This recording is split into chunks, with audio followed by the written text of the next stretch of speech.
Hey guys. All right. So if you guys are in this situation like I was a couple of days ago, I just want to tell you guys how you guys can get your car started. So basically this situation is a crank no start issue. So basically my car worked fine for the longest time. I had no issues whatsoever. Battery was good. Haven't had battery issues at all. And out of nowhere, I parked it, got a crank no start issue. And the thing about it is, it drove fine the whole entire day, had no issues whatsoever. I went to a bunch of places. I drove it to the store, to the pet shop. I even got a couple of goldfishes when this occurred. It was pretty much at the end of the day. All right. Got some goldfishes at PetSmart. Went to a CVS to pick up something to drink. And got back out. Tried to start my car. And all I got was a crank. But it would not run. Crank, it would not run. Crank, it would not run. And I tried to start it multiple times. So I was a little bit worried because it's very, very, very warm out. And probably like in the mid 90s. Had some goldfish in a bag. And I was worried that those goldfishes might die. So I was a little bit stressed out with the whole situation. All right. I did get something to drink. I did get a can of Coke in Arizona. And they were kind of cold. So I actually put it in the bag where the goldfish were and hoping that the goldfishes would survive. But that's neither here nor there. And so I turned on my headlights, all right, just to see whether it could be a battery issue because the battery was never changed. I did not know the condition of the battery or how old the battery was. Did not know the condition of the battery terminals, etc., etc. But I know that I didn't have any issues previous to this. I turned on my headlights, went out, checked. The headlights were very, very bright. The cranks were very, very strong. It wasn't like it was struggling to crank. It wasn't like it was struggling to crank at all. It was the cranks were very, very strong. All right. Now, knowing from previous experiences, if the battery's weak, I would normally get a weak crank. Like it would try to start, but it wouldn't. And the more you crank it, the weaker it got till it just would not crank it on you because your battery's dead. However, I was getting strong cranks, but I had to eliminate the battery 100% in this situation because you never know, because there's like a lot of electrical parts in the car and you never know. All right. Well, you kind of know, but you never really know because when it comes to troubleshooting vehicles, I want to just go through down the list and just eliminate one after another, after another, after another. All right. So I actually got to the battery and I was looking at it.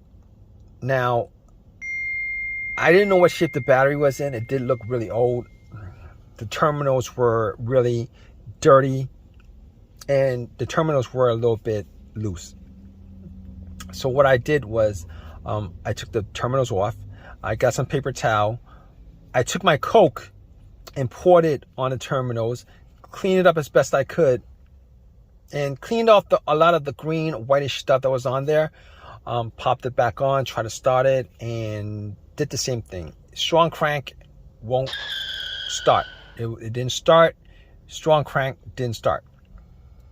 So I was thinking to myself, you know what? I was still getting a strong crank after like cranking it 7 times. And to me, that pretty much says that the battery is pretty good. Even though the battery looked kind of old, pretty old, but it was under the hood. It was the battery, you know, after a while, if you put anything and not look at it after a while, you get dust on it and dirt and all that grime and all that stuff, right? So I was thinking to myself, 90% sure it's not the battery. I can't say 100%. You can never rule out, you can never rule that out unless you're able to get the car started, or are you able to test it out? So I didn't really have a jumper on me. I didn't have a jump pack to jump it. So I wasn't able to test, say 100% it was in the battery. But seeing as how the headlights were bright and it was cranking strong after 7 tries, I eliminated the battery altogether. All right, I eliminated the battery altogether. Now, I was thinking to myself, with this scenario, it could be a lot of different things, right? It could be the camshaft position sensor, it could be crankshaft position sensor, it could be the throttle position sensor, it could be the mass airflow sensor, because there's like a lot of sensors on the vehicle. It could be a lot of different things. But here's how I was able to eliminate all those things. I was able to eliminate all those things because normally if any of those things were to cause this situation, there would be a check engine light. There would be a check engine light and sometimes the check engine light would be blinking, telling you that it's more of a serious issue. But here's the thing, I did not see a check engine light on the dash. There was no check engine light. I know that 100%. Not that I was checking out for the check engine light being an issue, but I was looking at the dash the whole entire day, glanced here and there, did not see a check engine light on the dash. So I know now I can't rule that out as 100% because I couldn't get the car to start up. Now, if it started up and there was no check engine light, you know, I could say 100% that it wasn't the check engine light. And I didn't have an OBD2 to pop it in to scan it. Did not have an OBD2 to pop it in to scan it. However, I was going to rule that out because I was going through scenarios as best as I can because it was getting pretty warm and my goldfish, my goldfishes were gonna die. So I was like, all right. Should I quadruple A? Maybe I could go back into CVS with the goldfish and put it in the in the fridge, you know.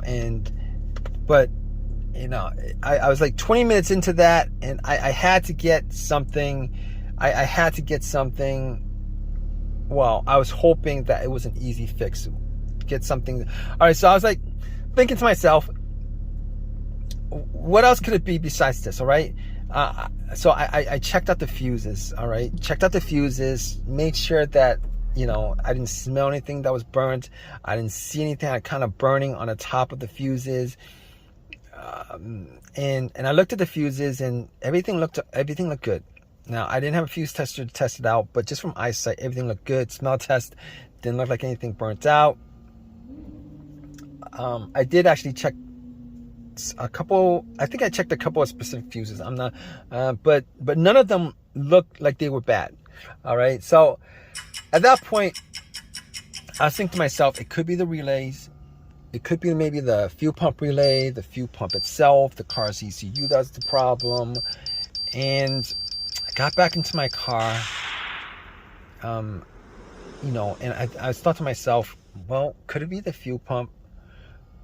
And I tried turning on the car to the on, try to turn on to the on position, right? The position before the crank. I was trying to turn it on to the on position before the crank a couple of times just to see if I could hear,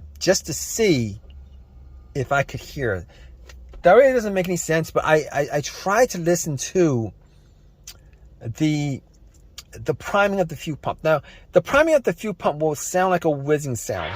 All right, it would be a low hum whizzing sound because you can hear the motor just running. All right, it'll maybe run for like a second, maybe less than a second or two, whatever it is. And I was able to make out that it wasn't the fuel pump because I could hear the humming.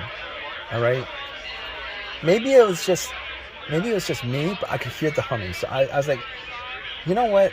That's probably not the issue. That's probably not the issue. So I was thinking to myself, what is it that could cause this because I was running out of troubleshooting ideas for this situation. All right, it's because there's nothing noticeable, nothing that was noticeably wrong with the car. And I was thinking to myself, you know what? There's a strong possibility that it could be the key fob, because I never changed out the key fob battery. And I knew somebody who had this particular situation come up where I tried to help them out, and it turned out that it was something as simple as the key fob battery that was causing it, because the battery was either dead or so low that the car could not read that the key fob was in the car. The alarm, the remote was in the car. So I'm like, I'm at CVS. It's worth a try. It's worth a try. It'll be a quick fix if that is the fix, and I could save my goldfishes, etc., etc. And I was like, all right, so I'm gonna take the key fob battery out, because anything outside of this, I wouldn't be able to diagnose without a scan tool, without going through all the fuses, without going through the relay, etc., etc. But since the fuel pump was making a sound, I knew that the relay was working. But anyway, I took a chance on it, hoping that maybe I could fix the situation and just get home real fast. So key fob, I went to CVS, bought a battery.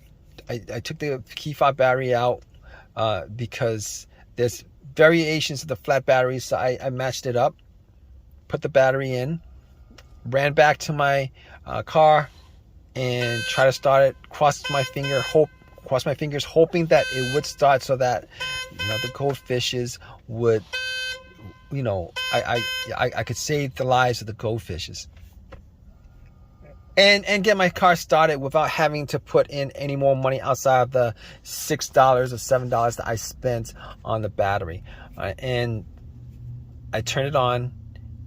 I tried to crank it. It cranked and it turned on. It cranked and it turned on, guys. So I was relieved, and I've had no issues with it since. I was relieved. I had no issues with it ever since. And it's been a couple of days. I know for a fact that it is the battery, the fat battery and the key fob, that's the problem. And I'm hoping that if you guys are in this situation, you guys probably are in one of these kind of situations where you have a crank no start, and you guys are trying to find a solution for it. I'm hoping that you guys have this easy of a fix as I did. So if you guys have this situation, you guys went through all the troubleshooting steps, and you guys are pretty much at a loss as to what to do next. All right, spend $6, get a brand new key fob battery. Take the key fob battery out of take the old key fob battery out of your remote, swap it out, and then try to start it. Hopefully you guys have as much as an easy fix as I did with my car. All right, hopefully that works out for you. If you guys have any comments, definitely leave a comment in the comment section. Please subscribe. Please give me a thumbs up. All that good stuff, right, guys?